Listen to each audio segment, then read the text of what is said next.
Okay, so I'm here with Alex Evans from Media Molecule. Hello. To talk about LittleBigPlanet 2. Yeah.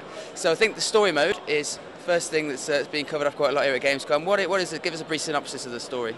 Oh wow, the story is actually quite mental. It involves you're recruited to the Alliance by Da Vinci, who is basically worried that the Negativitron is going to suck up all the creativity of the world and destroy Craftworld. And the only problem is that it turns out that the Alliance is basically just Da Vinci and you, and he's a bit rubbish. But he introduces you to his friends, like we have the bipolar crazy Victoria, and then you end up going on this space journey through the world and into the mind of Higginbotham, who created the... It's so mad that I'm not even going to try and describe it, but you go on a journey to save the world. It's a classic story with great characters and very awesome cutscenes that I've just been watching, and the voice acting in it makes me laugh every time. If you've ever seen With Nell and I, with the guy at the end who sounds really like spacey, like yeah, that's what Higginbotham sounds like. I love it. It's great.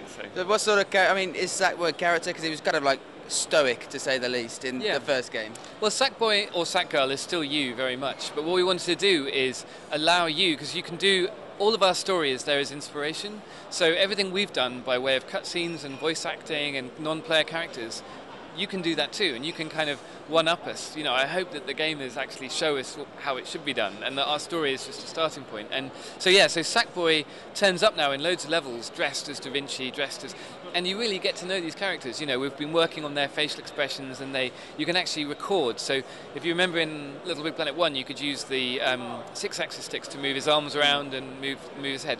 So that all works, and you can now record it, and that's how you get your performances out of your Sackboys. So you dress them up in your costumes, and then you get them to act out and perform. So I hope someone makes a movie actually with LittleBigPlanet 2.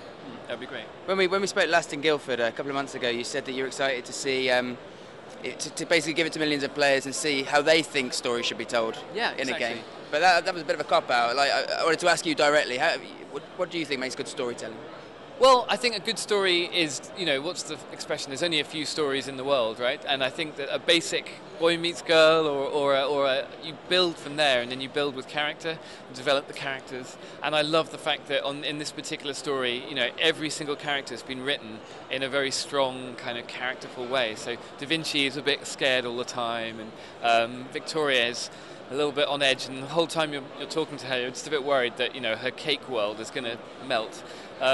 So yeah, I think what makes a good story is great characters and a simple development. And what we're trying to do with the cutscenes is make it feel a bit more epic. You know, so some of the scenes when you go into Avalonia and you meet Avalon, who thinks he's got this massive ego, and in fact, of course, he's a bit like the Professor from The Wizard of Oz. He's actually just this little guy with a big ego. And yeah, I just love the characterization of what they've done with it. And then combine that with the soundtrack. I mean, the LittleBigPlanet 2 soundtrack is shaping up to be so good. Kenny, our audio guy, has excelled himself, and with Martin from the music licensing, we've got some amazing tracks. And then at Gamescom, we're also announcing the music sequencer, which basically lets the audience have a really good quality, professional quality synth, reverb, effects, and you can go and make. I was really keen to talk about that, because my favourite thing about LittleBigPlanet is the subcultures. You know, you get people who like to make levels that play themselves. Some people like the roller coasters, and a lot of people like to make music levels. Yeah. So how has that been expanded this time around? Exactly. Well, hugely. I mean, that was something that's very close to my heart. You know, we listened to them, we've seen what they've done, and we've made this object called the sequencer object. And the power of it, we put it in about 2 months ago, very close to the end. Siobhan, our producer, was pulling her hair out, going, "Oh my God, don't do it."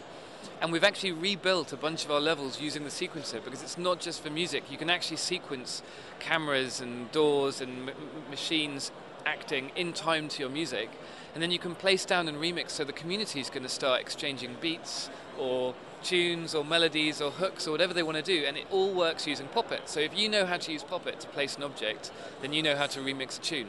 There's no new fancy difficult thing, and if you really want to go deep, you can just click on a particular drum loop or a particular melody and see every individual note and every single beat written out, and it's just really fun, just messing around, making different sounds and seeing what it sounds like. And yeah, I mean, we've just started to use it ourselves, and the possibilities are going to be quite mad, I think. You know. Also, I think we touched on it in the last time we spoke. You've got sort of more competitive kind of aspects in LittleBigPlanet 2. Are we okay to talk about that sort of thing a bit more? So actually that's something really simple, but again has huge consequences, and that is when you make the level, you can say it's competitive scoring. And basically what that means is rather than you all share, at the end of the level it shows you how the breakdown was of who got the most score in co-op, but in the end you're sharing an overall score. And all you do is you say this is competitive mode, and suddenly every player gets their own score. And with that simple mechanic, and with scoreboards online, you can start doing versus modes. We've got sports games in there. There's a mini game called basketball, which is obviously basketball. Really good fun. You throw this rubber band ball through a hoop, and it's complete chaos when you play it 4-player. So yeah, just that one thing of being able to say the scoring is per person is enough to really open up competitive gameplay. And we've got a racing modes in there, but we really don't know what people are going to do with it. Just the idea of, can you imagine a game with points that's competitive? It's pretty open. So I hope there are many new kinds of games that get created. And finally, all the people that that put hundreds of hours into the original LittleBigPlanet, what are they going to find most surprising in the sequel? Well, I hope they're surprised and happy that their levels come over into the new game, because the backwards compatibility was big for us. That people have invested so much and if time, and also collecting costumes and getting DLC costumes, and all of that comes over. And I think also the fact that their levels will just be a little bit more polished, a little bit different, and then they can start throwing in the new features, maybe some new decorations just to start with, and just the fact that it's easier to do everything. When our community guys came down to quickly test, we had a few people from the community over, and initially they were like, oh, there's so many scary new features, and I've seen the trailers and there's lots and lots of buttons and new things that you're talking about. I think it's scary. And at the end of it, one of the guys said to me, I can do in a day what would have taken me a week before. And that's brilliant. The fact that it's simplified to the extent that someone who's very talented can now spend his time balancing his game, spend his time making his level even better, rather than sort of having to find the amazing hacks that they all did find before. Now we've made it easier with these new features, not harder, and that's cool. Thanks, Alex. Let's both go for lunch. Pleasure. Yeah, cheers.